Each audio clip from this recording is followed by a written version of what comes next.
September 1944, above Borneo, Major Richard Ira Bong eased his P-38 Lightning into a shallow dive. Twin Allison engines purring with 3,000 combined horsepower as he scanned Thesky below through his bulletproof windscreen. Japanese fighters were climbing desperately toward a formation of American B-24 Liberators. Unaware that One of the deadliest fighter pilots in American history was already positioning himself above them. What the Japanese pilots didn't know was that the unassuming farm boy from Poplar, Wisconsin, now tracking them through his gun sight, had already destroyed dozens of enemy aircraft in aerial combat. By war's end, he would achieve 40 confirmed victories, making him the highest-scoring fighter race in United States history, a record that stands unbroken 80 years later. This is the story of how a mild-mannered young man from northern Wisconsin became America's deadliest fighter pilot. How a pilot who struggled dearly in training transformed into a precision instrument of aerial warfare, and how the combination of natural talent, relentless training, and one of the most lethal fighter aircraft ever designed created a legend in the Pacific theater. The path to 40 victories began not with natural aggression or a warrior's instinct, but with something far more mundane: disciplinary problems and unauthorized aerobatics in California. Hamilton Field, California. Second Lieutenant Richard Bong, freshly graduated from Luke Field in Arizona with limited flight time, was still learning the P-38 Lightning when he made decisions that nearly ended his career before it began. Reports indicate he performed unauthorized, low-altitude aerobatic displays over the San Francisco area that violated Army Air Force's regulations. His commanding officer, General George Kenney, was not amused. The reprimand was immediate and severe, but Kenney, one of the most perceptive commanders in the Pacific theater, saw something in the young pilot: exceptional aircraft control, spatial awareness, and reflexes that operated with remarkable speed. Instead of grounding Bong permanently, Kenney assigned him additional training and kept him under observation. What Kenney recognized was that Bong possessed qualities that separated good pilots from exceptional ones. Excellent depth perception, the ability to calculate deflection angles instinctively, and composure under stress. These were skills worth cultivating. By September 1942, Bong was assigned to the 9th Fighter Squadron, 49th Fighter Group, deploying to New Guinea as part of the 5th Air Force. He carried limited combat experience. The Japanese, by contrast, had been fighting continuously since 1937. Their pilots veterans of China, the Philippines, and brutal air battles across the Pacific. The odds on paper favored the enemy. December 1942, above Buna, New Guinea. Bong's first combat missions. P-38s from the 9th Squadron climbed to intercept Japanese bombers escorted by Zero fighters. Lieutenant Bong, flying wing position, watched as enemy formations materialized against the clouds. Mitsubishi bombers protected by highly maneuverable A6M0. The P-38 Lightning was unlike anything the Japanese had encountered. Twin boom design, twin engines, tricycle landing gear, counter-rotating propellers that eliminated torque, 450 caliber machine guns, and a 120mm cannon mounted in the nose for devastating concentrated firepower. With top speeds exceeding 400 mph and service ceiling above 40,000 ft, it could outrun and outclimb most Japanese aircraft. But maneuverability, the Zero could turn inside the P-38 at lower speeds. Japanese pilots, masters of low-speed dogfighting, could exploit this advantage ruthlessly. American pilots who tried to turn with Zeros often died quickly. Bong didn't try to turn.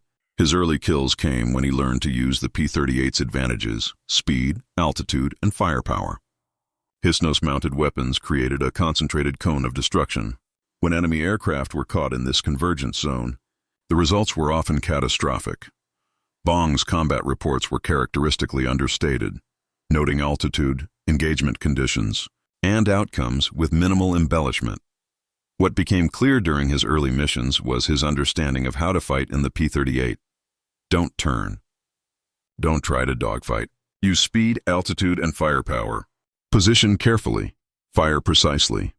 Over the next 3 years, he would refine this philosophy into a system of remarkable efficiency. The P-38 Lightning, designed by Lockheed's legendary engineer Clarence Kelly Johnson, was a revolutionary aircraft that required equally revolutionary tactics. Its twin Allison V-1710 engines delivered performance that seemed extraordinary to pilots accustomed to single-engine fighters. But the aircraft had quirks that killed inexperienced pilots. The counter-rotating propellers eliminated torque, but created unusual handling characteristics. The turbo-superchargers were temperamental. Most dangerously, the P-38 suffered from compressibility in high-speed dives. Shock waves could form on the wings, causing control problems. Dozens of American pilots died learning these limitations. Bong mastered them. His tactical evolution happened rapidly. By early 1943, he had multiple confirmed victories and a growing reputation as an exceptional marksman. Other pilots fired long bursts, expending large amounts of ammunition. Bong fired short, precise bursts. His gun camera footage showed consistent patterns. Patient stalking, careful positioning, brief firing pass, immediate disengagement. Major Thomas Lynch, Bong's squadron mate and fellow ace, described Bong's technique as patient and precise. Bong would position himself carefully, sometimes maneuvering extensively for advantage, then close to effective range and fire-controlled bursts. His ammunition efficiency was notably superior to average pilot performance. The key to Bong's success was deflection shooting, the ability to calculate where a moving target would be when bullets arrived, not where it was when fired. Most pilots struggled with these calculations. Bong's ability to make these adjustments instinctively, moving controls smoothly and effectively, set them apart. July 1943, above Lille, New Guinea. Bong's victory count continued climbing. A formation of Japanese bombers escorted by Zeros attempted to attack Allied positions. American fighters climbed to intercept. The engagement demonstrated Bong's evolving tactical sophistication. Instead of diving immediately, he positioned his flight with altitude advantage. He waited for gaps in defensive coverage, moments when bombers were exposed. Then he struck, diving from altitude at high speed. Bong's P-38 attacked before defenders could react effectively. He engaged bombers with concentrated firepower. The combined output of 4 machine guns and 1 cannon could destroy aircraft rapidly when accurately aimed. Bong's approach emphasized converting altitude into speed, making high-speed attack passes, then climbing back to altitude for another engagement. Japanese fighters with superior maneuverability at lower speeds often couldn't intercept the faster P-38s using these tactics. Multiple kills in single missions became increasingly common. Ammunition expenditure per kill remained notably low compared to average pilot performance. American formations using these tactics often achieved favorable results with minimal losses. Japanese forces analyzing combat reports from pilots noted patterns in American fighter tactics. Attacks from altitude, rapid engagement and disengagement. High-precision reports identified specific aircraft by markings, including Bong's P-38, marked with Marge after his girlfriend back in Wisconsin. By November 1943, Bong had 21 confirmed victories, making him one of America's top aces. General Kenney personally decorated Bong with the Distinguished Service Cross and sent him back to the United States for a war bond tour. The American public embraced the young pilot, who had become highly successful against Japanese forces, but Bong requested return to combat. By March 1944, he was back in New Guinea flying an upgraded P-38J with improved engines, better cockpit heating, and hydraulically boosted ailerons that improved high-speed maneuverability. The Japanese Air Forces, struggling to replace losses from years of attrition warfare, now fielded many pilots with limited training. American pilots like Bong had extensive flight time and thorough gunnery training. The experience gap had become significant. April 1944 above Hollandia, New Guinea. Bong leading flights on bomber escort. Intelligence reported numerous Japanese fighters attempting to intercept American strike packages. Bong's tactical approaches continued evolving. He would position formations advantageously, maintain altitude superiority when possible, and time attacks to exploit enemy vulnerabilities. Engagements often resulted in favorable kill ratios. Bong personally continued, adding to his victory total while leading effective defensive operations for bomber formations. His technique emphasized several principles. Maintain energy advantage through altitude. Use speed for engagement and disengagement. Exploit P-38 firepower concentration. Avoid turning fights that negated American advantages. Head-on attacks required nerve and precise timing. Engagement windows were brief. Most pilots broke off early. Bong's willingness to maintain attack runs gave him consistent advantages. When Japanese fighters attempted diving escapes, Bong would pursue his P-38 capable of maintaining high speeds in dives that many enemy aircraft couldn't match safely. His ammunition efficiency remained exceptional. While specific round counts vary in records, his confirmed kills per sortie ratio and ammunition usage patterns were significantly better than average pilot performance. By June 1944, Bong's victory total stood at 28, surpassing Eddie Rickenbacker's World War I record of 26 and making him America's highest-scoring ace. General Kenny initially prohibited Bong from routine combat missions, declaring him too valuable tourist. Bong, frustrated, advocated for return to operations. Kenny relented with restrictions. Bong could fly, but primarily as flight leader on high-priority missions with experienced pilots providing coverage. The general was attempting to protect his most successful ace.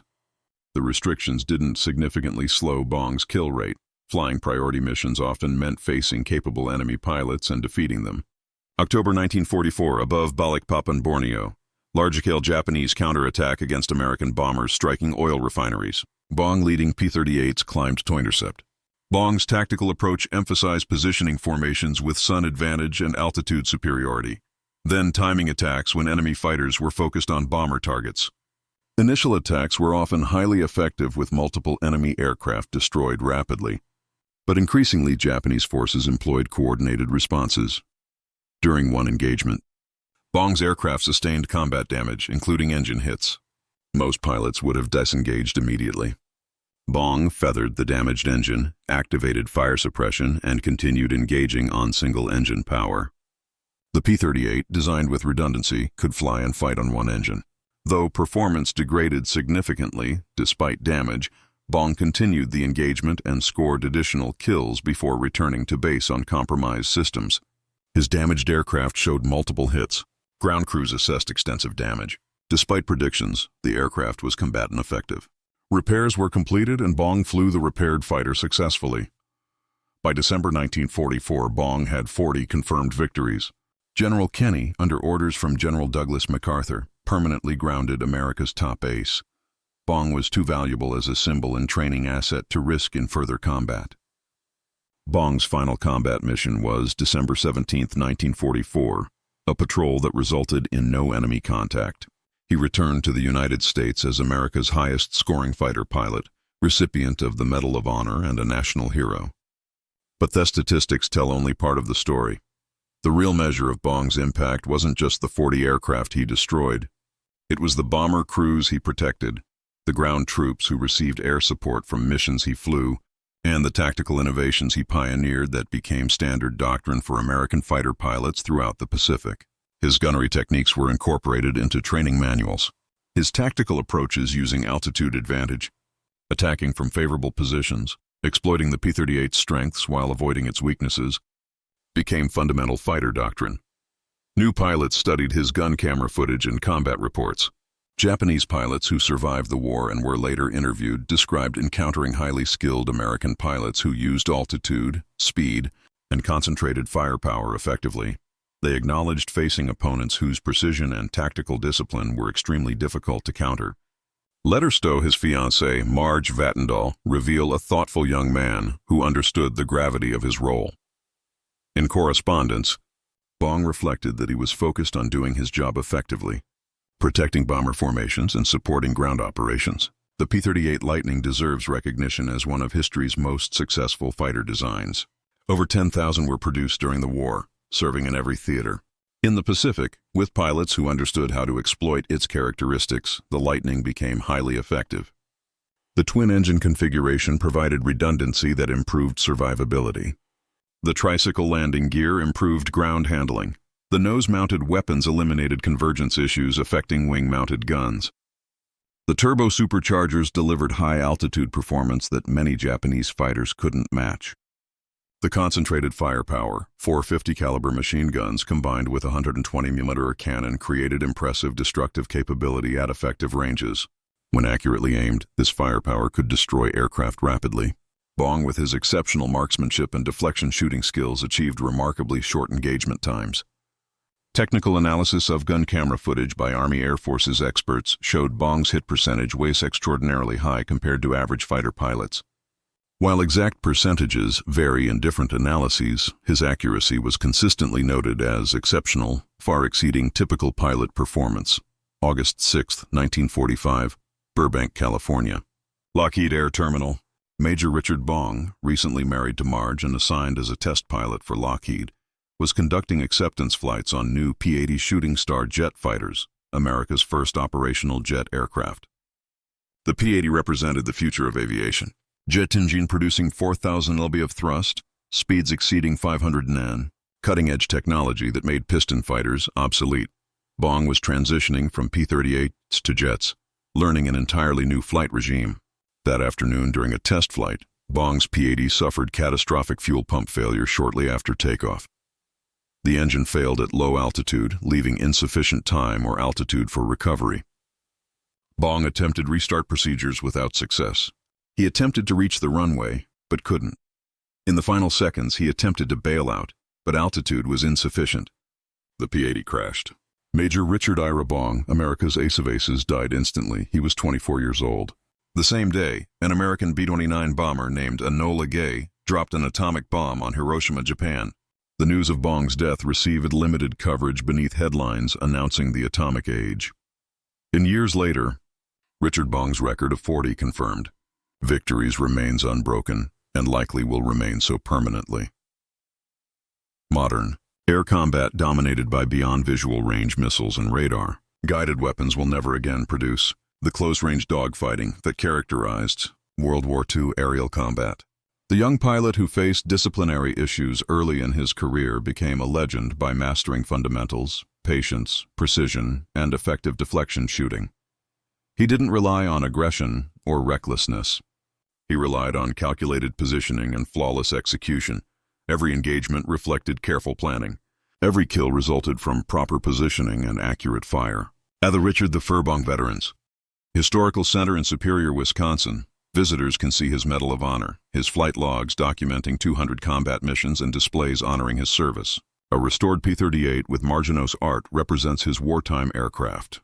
General George Kenney, who recognized Bong's potential and supported his development, later wrote that Bong was the most effective fighter pilot he observed.